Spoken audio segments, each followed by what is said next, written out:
Krásny deň, Janka. Henešik, ahoj. Som rada, že sme sa stretli pri našom prvom podcaste s názvom Žena v pokoji.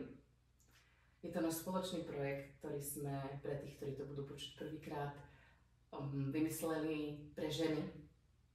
Je to projekt, ktorý začal pobytmi a teraz pokračuje rozhovorom, podcastom, tiež s názvom Žena v pokoji. A ja som veľmi rada, že sme sa takto zosúladili a že ideme na to z hurta. Teším sa, že som sa teda nechala nahovoriť, lebo ja zase nie som taký rečník ako ty.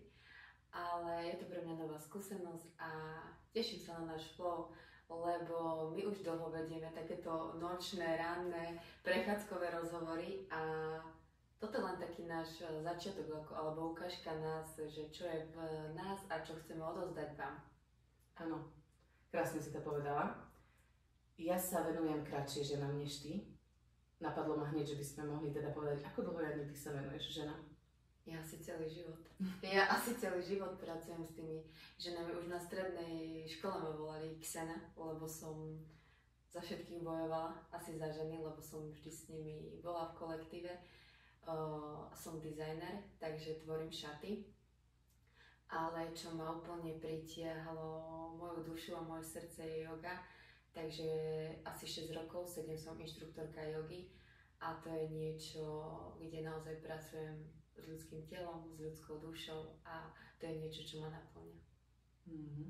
A čo ty? Tak ja som sa na túto cestu dala preto, lebo mala som dlhé roky problém s sebaláskou a ja so sebahodnotou, čo je vlastne dnešná naša téma, ktorou začneme. A za posledné 4 roky som ako keby prešla takým od dievčaťa k žene. Ja mám pocit, že som dlho žila v takých tých okovách dievčenských a stále takých tých víziách túžby byť ženou. A potom sa udiali v mojom živote také veľmi silné zmeny. Prvá bola asi taká najvýraznejšia, kedy zomrel ocino a ja som si vtedy povedala, že je asi čas a priestor budovať zo seba ženu, ktorá je sebahodnotná, ktorá je v láske k sebe, ktorá má vzťah k sebe. A tak som sa dala na túto dráhu a nadviazala som na svoje štúdium, ktoré vždy bolo pre mňa dôležité, mentálne zdravie. Pre mňa takéto mentálne nastavenie a vnútorná rezonancia s našim životom, všetky tie príbehy, ktoré ženy rozprávajú, poznáš to vlastne, že pre mňa boli takým fascinujúcim momentom, že urob niečo preto, aby si mohla svojimi životnými prežitkami a nejakými tými znalosťami obohacovať ženské životy. A tak som sa dala na cestu koučovania, mentorovania a lektorovania a to ma veľmi naplňa. A krásne sa počúvaš, a to ste určite niekde počuli, tak aj ja ju rada počúvam. Tak ja ju budem tak troška doplňať, že stále počúvam o tej sebahodnote všade, na Instagrame, v rôznych podcastoch, stále sebahodnota. Ale čo to vlastne je tá sebahodnota? Čo je pre teba sebahodnota? Sebahodnota je pre mňa asi tá autentická sila, alebo tá vnútorná aj túžba, aj sila, alebo to poznanie seba. Pre mňa sebahodnota bol moment, kedy som si uvedomila seba, to, že môžem všetko a nemusím nič. To, že nie vždy sa na nás dobre, ako keby sami na seba sa neradi pozeráme, radi sa pýtame, žena zvlášť, hej, pozrie sa na seba automaticky hneď plno kritiky a nedostatku, ale ja som si uvedomila a začala som akoby pozorovať inšpiratívne ženy v mojom živote, ktorou si v prvom rade bola ty. A uvedomila som si, tak stále myšlo, že Henka, keď získaš sebahodnotu, tak vlastne získaš silu, ktorá ti už nikdy v živote nedostane ťa do momentu, kedy chceš ocenenie zvonku. Presne. V rámci tej sebahodnoty, keď si ju získaš, a nie vždy ľahkou cestou, ale už len keď to skúšaš malými krokmi, tak ty nájdeš naozaj takú silu, že už fakt nechceš počúvať uznanie zvonku, ale dávaš si ich znútra. A ja to som stále vnímala, že stále som chcela byť chválená niekým. Najprv mojimi rodičmi, potom manželom a potom okolitým svetom. Stále som, neviem prečo som tak tužila po tej pochvále, po tom uznaní. Stále som čakala, že pochváľte ma, že ja som aj pracovala iba kvôli pochvále, ani nie kvôli peniazom, že stále to bolo zvonku. Stále to boli dlhé roky, že to šlo zvonku, ale to zvonku ti nedávajú. To niekedy zastavia, to nedostávaš často, to neprichádza, že ťa bude, my nie sme už malé deti, že nás všetci chvália a tlieskajú, no proste už v tej dospelosti nedostaneš tú pochvalu len tak. Súhlasím. A keď ju dostaneme, tak ja mám pocit, že ona rýchlo vyprchá teraz. Že na chvíľu stretnem sa s niekým, povie, že ja neviem, dobre vyzerám, alebo že sa teší z toho, že sa mi darí, alebo niečo a nás to naplní takou tou túžbou robiť ešte viac. Ale nie je to tá túžba, že idem to robiť viac, lebo ja chcem, ale preto, lebo to je taký ten ešte doping. Ešte ma pochváľte. Áno. Ešte ma chváľte. Áno. Hej. A my sa potrebujeme uznať sami. My často, keď spolupracujeme, tak si povieme, uznajme sa. A je to také krásne, lebo keď sa uznáme my dve, tak je to tak sa uzná celý svet. A všetky ženy okolo nás. Ale to uznanie zvonka je len taký ten... Chvíľkové. Podľa mňa to je kráťučká radosť. Áno. Že to trvá strašne krátko. A potom to chceš stále, to je ako droga, že potom túžiš. No ja padlo hneď, že to je ako čokoláda. Že dáš si kúsok a proste stále. Ale aby sme sa dostali ako keby tak k koreňu veci, tak ako si ani ty vybudovala sebahodnotu? Alebo kedy bol ten tvoj prvý moment, kedy si povedala, že ju cítiš? Aspoň malým náznakom.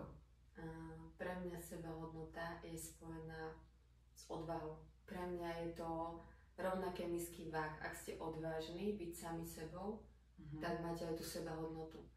Lebo nie je jednoduché byť sami sebou, všetci chceme byť krásni, všade super vyzerať, ale prejavovať to vnútro, to čo naozaj cítime, a ono niekedy nie je také ružové to naše vnútro. Takže pre mňa je to sebahodnota je spojená s odvahou byť sám sebou. A naozaj mi to trvalo dlho a ja som tú sebahodnotu pochopila alebo zažila pri jednej situácii. Celý život som sa chcela kúpať nahá v mori. Ale vždy to nejak nešlo, lebo sa to nemohlo, všade na tých dovolenkách aj s deťmi, aj s manželom, že to proste nešlo. A potom som bola s deťmi na dovolenke sama a prišiel ten moment, alebo ten pocit, kedy som sa nad ránom kúpala, dokázala som to teda, kúpala nahá v mori a tam som zažila ten pocit, ako keby som sa do seba zamilovala. Neviem to opísať, ale to bol ten zlom, presne v ktorom roku, v ktorom štáte, v ktorom mori to bolo, ale vtedy som pochopila, alebo uznala som sa, alebo som videla tú moju veľkosť. V tom mori, keď som plávala nahá a všetok ten okolitý svet sa zastavil a bol som iba ja sama so sebou. Tak to je také, naozaj, to, viem, kedy sa to presne stalo, tak to bolo vtedy. Ale je to stále byť o tej odvahe. Lebo my, ako tu aj napríklad sedíme, tiež sme jemné, nežné, krásne ženy, ale ja nadávam ako pohana, pľujem ako starý chlap. Takže tiež to není... Nemôžeš to ukázať všade naozaj, lebo my ženy máme rôzne tváre, rôzne dni, kedy sme také a také a také, ale keď sme sami sebou, tak vtedy sa asi aj cítime také hodnotné. Určite súhlasím s tým. Keď si hovorila o tom kúpaní v mori, tak ono to je presne častokrát taký prvotný prelom. Že raz zistíš, že vieš autenticky vykonať niečo, po čom vnútorne túžiš, urobíš to.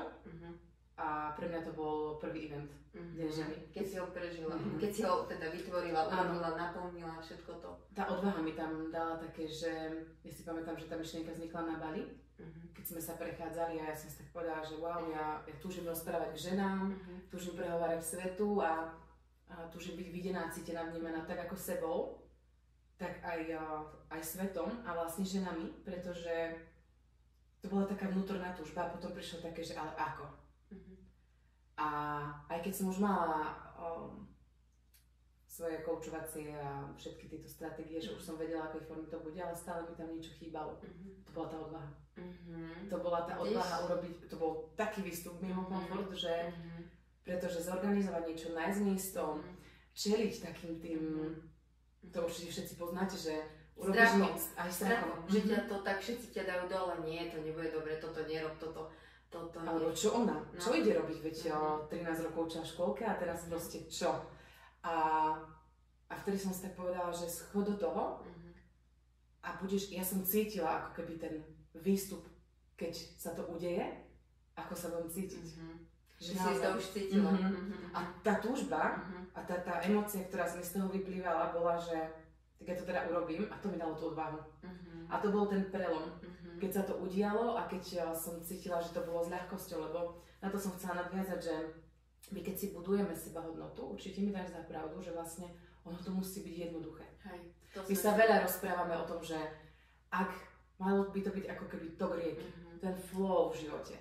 Lebo keď narážaš na niečo, tak ideš ako keby buď proti prúdu, čiže aj tá sebahodnota, keď ideš za ňou a ide ti to ťažko, tak sa zastav a zvedom si, že čo je to, čo ťa brzdí, čo ťa obíja, čo ti nedovolí prúdiť. A urob zmenu. Podľa mňa urob zmenu.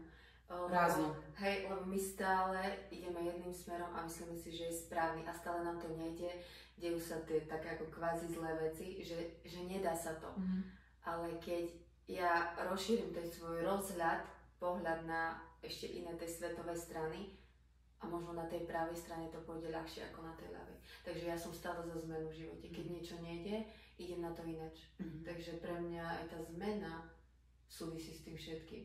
Je to o tej odvahe urobiť ten prvý krok a vtedy sa ako keby uznať, pochváliť a uvedomiť si, že tým prvým krokom príde ten druhý, tretí a vy už potom dokážete všetko na svete.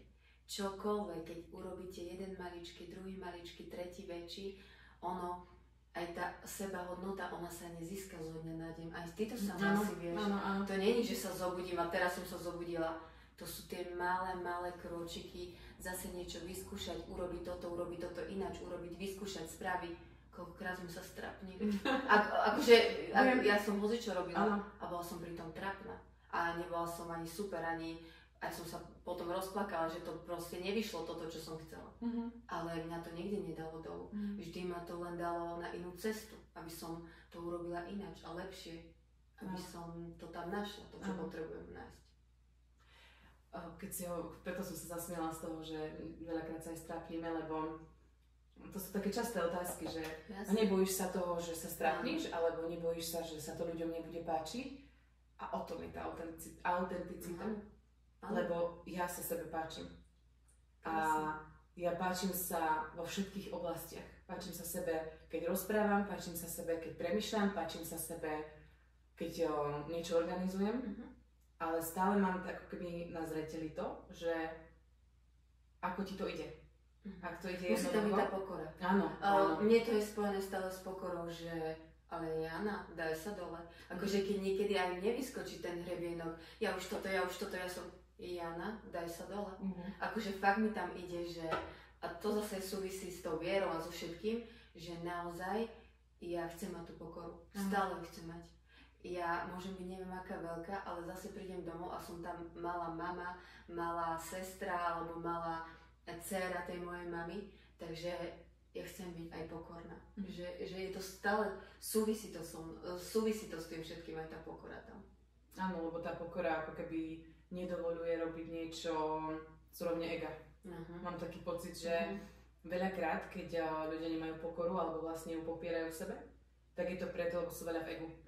Oni to chcú dosiahnuť pre ten vonkajší svet, chcú proste to uznanie zvonku, to potrebuje naše ego.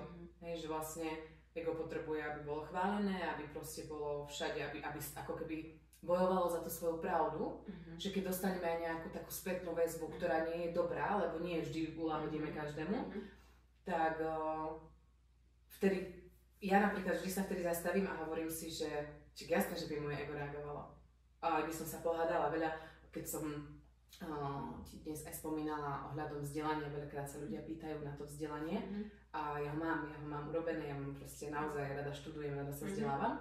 A vždy, keď mi príde také niečo, tak viem, že ego by reagovalo, bez pokory. Vynadalo by, bylo by sa, ja neviem, zverejnilo možno na sociálnych sieťach, všetko zdiela niektoré k dispozícii. Aby si sa uznala. Ale nie, to len aby ma uznal ten svet. Aby ťa uznal ten svet, presne. A vtedy si vždycky tak poviem, že z úrovne srdca, tam sa nachádza tá pokora. Tam je to, že potrebuješ to. Mne vždycky taký vnútorný hlas, proste fakt cez to srdiečko povie, že sú veľké srdiečka, my obe sme. A vždy mi tak príde, že Henka, potrebuješ to uznanie zvonku, tvoje srdce to nepotrebuje, ty tam si pokorná, dobrá, presne ako si povedala, mama, dcera, proste. A všetko toto pre mňa je, tá pokora má kráčať ruka v ruke s odvahou. Buď pokorná. A s tou sebahodnotou. A s tou sebahodnotou. Takže sebahodnota, ona nie je sama. Tam je pri nej ešte veľa tých podnetov, postojov a všetkého, že naozaj tá sebahodnota sa nebuduje zo dňa na deň a je spojená ešte s viacerými aspektami. Áno. Aspoň podľa mňa. Takže, ale dá sa. Ona sa dá vytvoriť, neviem či naučiť, ale dá sa získať časom. Dá sa, keď ju chcete naozaj, že keď ju chcete tú vnútornú sebahodnotu, aby ste už nepotrebovali, aby vás chválili iní, tak ja často hovorím aj na jogu, že sa pochváľte. Uznajte sa za to, aké ste skvelé kuchárky. Ja napríklad nie som. Takže uznať sa v každých tých malých veciach a sama sa uznať. Akože nečakať od tých detí, že mami super si navarila. Povedať to, ale som vám super navarila teda. Takže a potom oni sa pripoja k tomu, aj tie deti, aj ten muž, aj to okolie podľa mňa. Oni sa k tomu pripoja, keď to budete úprimne myslieť a cítiť, tak to tak aj bude potom. Sa to stane vlastne. Keď si povedala teda, že neočakávajte, že to tí deti povedia, tak sebahodnotu veľakrát deštruuje aj to očakávanie. Očakávanie vlastne od života, alebo od okolia. My očakávame, že ja si budujem sebahodnotu, alebo budujem si energiu seba všetkého, lebo tam spadá aj tá sebaláska, sebadôvera, sebaistota. Tá sebahodnota, to je taký balík tohto všetkého, týchto rôznych vnútorných vlastností. Alebo hodnot, tiež mi nevyšlo to správne slovo. A oni ich ako keby držia veľmi silno zabalené tie očakávania. Lebo my stále očakávame od rodiny, že si všimnú, že sa niečo buduje. A to je aj v takom tom príklade, že keď budujeme nejakú materiálnu vec, napríklad dom alebo čokoľvek, tak už aj keď my máme tú hodnotu v sebe, že sa za to pochválime, potešíme, tak potom príde presne to, že my očakávame, že si ľudia všimnú, že sme to vytvorili sebou a že je to krásne. Potom čo sa stane? Príde niekto a hodnotí to úplne nejak inak, než my sme očakávali.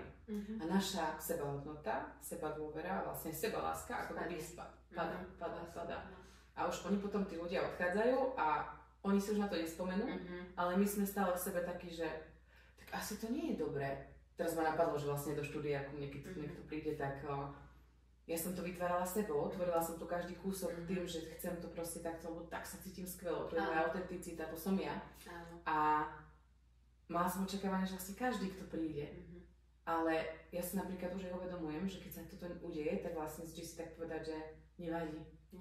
Je úplne v poriadku. A to je taký ten odkaz, že keď už cítiš, že buduješ si tú sebadôveru a sebahodnotu, tak aj keď príde niekto, kto nestotožňuje sa s tým, ako to máš, alebo ako si to vybudovala, alebo ako si to vlastne myslela, tak vždy si tak povedz, je to v poriadku.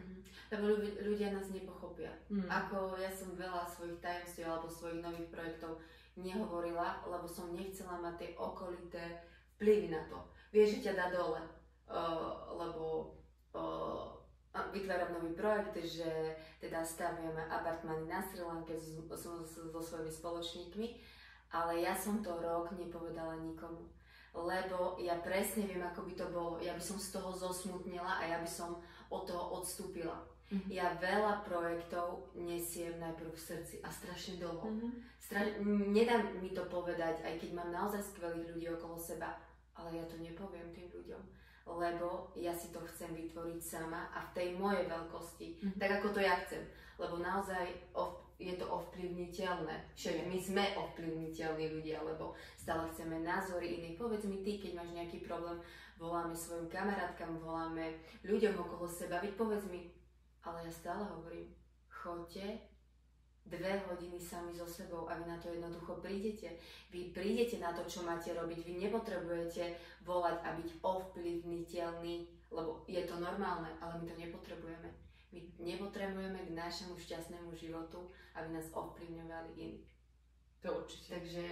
Áno, aj o tomto podcaste nikto nevedel.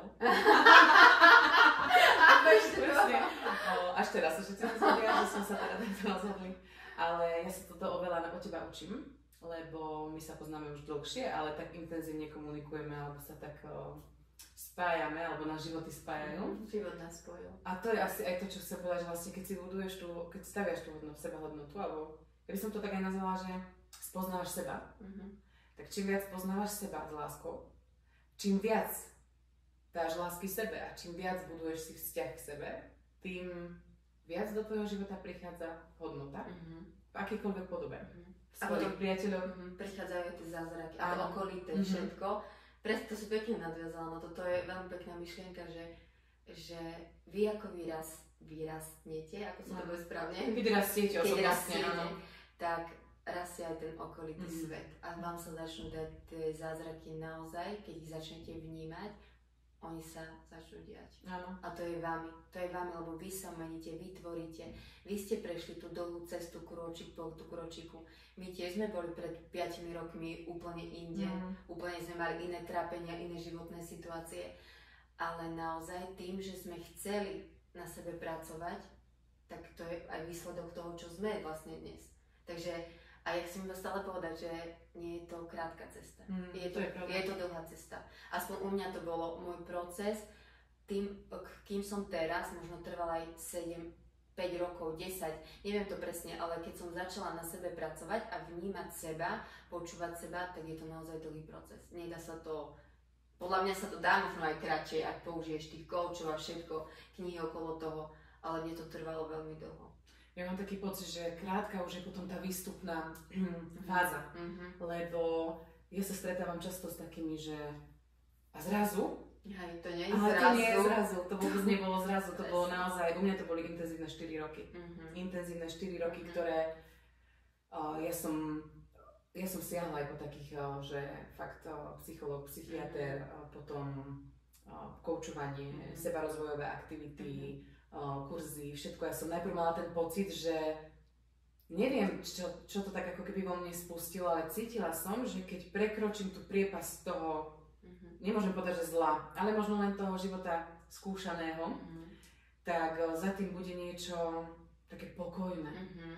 Že aj keď sme sa rozprávali, že ako nazveme náš spoločný projekt a keď prišlo, že žena v pokoji, no to úplne tak oblialo, že toto je presne tá emócia, ktorú som cítila, že ak zapracuješ, ak intenzívne sa vložíš do toho a budeš mať tú pokoru, lebo nie vždy je to jednoduché. Niekedy veľakrát mi aj klientky povedia, 2 týždne sa cítia v láske k sebe, budujú proste aj naozaj tú seba dôveru, aj tú seba hodnotu, prídu šťastné a príde nejaký životný aspekt, ktorý im proste maličky úplne môže byť, áno, to je iba taká zápaločka však, že ktorá ten oheň. Áno, a nevysvetlíš to vlastne to v tom, že toto sa deje nám a deje sa to stále niečo.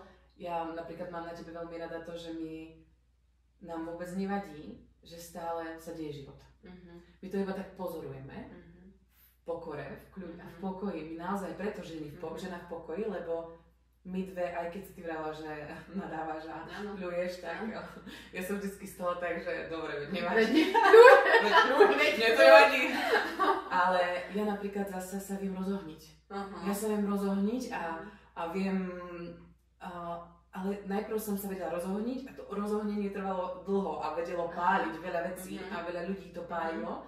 A teraz už viem, že keď sa rozohním, tak je to len ako keby predzvesť nejakého krásneho ja neviem, projektu, mne sa vždy toto deje, že keď príde v mojom živote nejaká turbulencia a proste niečo, čo ma rozpáli a neviem sa nejak korigovať, tak potom keď prídem k tomu, že nie, ale ty si v pokoji, pre mňa môj vnútorný pokoj, toto by moja mama vedela komentovať, pretože ja už ako tínedžerka Čo si bola, hysterka? Bola som. A extrémna stíhačka. Ja som bola naozaj, toto je diametrálny rozdiel, určite tí, ktorí ma poznajú, to počúvať, tak je to diametrálny rozdiel medzi mnou a mnou.